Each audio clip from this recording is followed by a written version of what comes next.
পড়ার জন্য আমি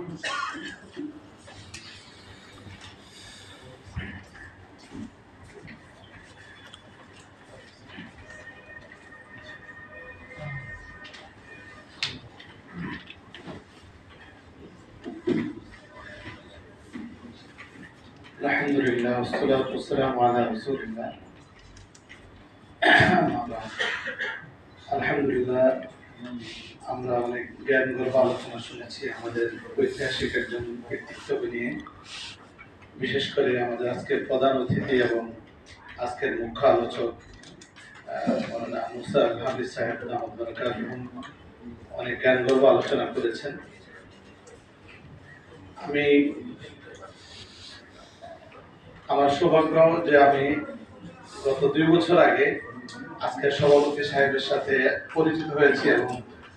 আজকের যে আলোচিত আমাদের শখসিয়ত মৌলানা আব্দুর রহমান সিংহাবনের সম্পর্কে প্রাথমিক ধারণা লাভ করি। পরবর্তীতে ওনাকে নিয়ে কিছুটা কাটাকাটি